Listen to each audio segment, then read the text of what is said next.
Welcome back, summoners from around the world, to Protatomonster's top 5 plays for League of Legends. This episode features a wide array of plays that range from clutch Baron steals all the way to epic wombo combos, so without further ado, let's begin. Starting things off at our number 5 play, we have veryillogical on Velkoz with a great play to get his team going in this close game. With the enemy blitz running down mid, Velkoz reads him and knows he'll go for the hook, so when he steps too close, we see the EQW combo, followed by the disintegration ray to bring most of the enemy team low, and now the friendly Nocturne running alongside has a target to go in on. After killing Lux, the fight erupts and both teams trade kills, but it's red team that comes out ahead off of this play made by the support. Moving into our 4th place spot, we have noXQses on Pantheon with a manly play that pays off handsomely. With most of his team waiting to respond and the enemy team doing Baron, he knows he has to act fast. He starts the man drop and comes crashing down to steal Baron and finish off Vi, and then he puts his back to the wall, allowing him to eat both tanks and bring down Leona. He then switches over to Renekton and scores the triple as Tristana goes all in, but a clutch block from his passive keeps him alive to make it a quad and Baron steal in a 1v4 situation.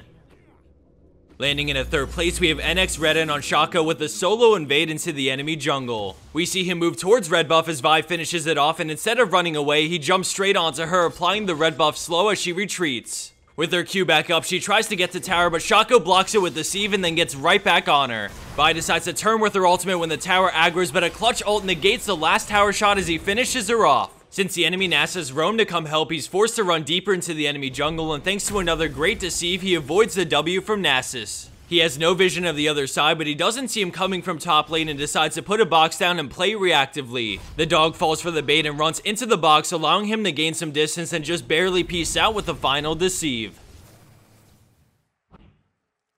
For our 2nd place play, we have the crushing force of Lord Skippy on Darius, but big props to the Diana in this play for setting it up. We see the enemy team pushing down mid lane with Baron buffs, hoping to siege and start taking some objectives. Diana is lurking in the fog of war, and then she goes in with flash, diving straight in to group up the enemy team, and then the fight erupts. It's hard to tell exactly what's going on or who's winning this fight, but as the chaos begins to subside, we start to see red team pull out ahead. Between Braum, Darius, and Shen, blue team has no chance of disengaging this fight, so the cleanup begins. Lord Skippy starts bringing down the axe, dunking his way to a quadra kill and an ace for his team. It's not often that you see Diana and Darius work together so well, and after the nerfs to his ultimate, it's awesome to see the master dunker go off on the enemy team.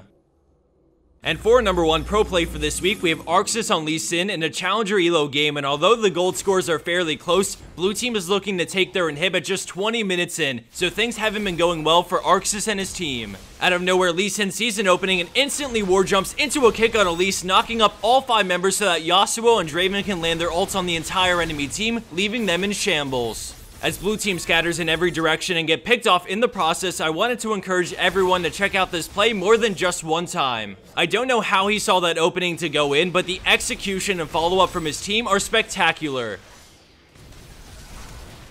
And for the bonus clip of the week, we have Nox Necrosis on Tristana with a cool little move to pick up a double kill with just 1 auto attack. As the rest of this plays on, I just wanted to encourage everyone to follow Protatomonster across the board. We're approaching 1 million subs and have some big things planned for it, so if you aren't already subbed, please do. Besides that, follow us on Twitter, Facebook, and on Twitch, and all the official links are in the description box down below. We use social media to announce when we're live on stream, to give away cool things, and to get feedback from our fans, and also to make announcements, so if you want to stay up to date, please follow. Thanks everyone for watching, and I'll see you back here at the end of this week for the next episode of our League of Legends Top 5 plays.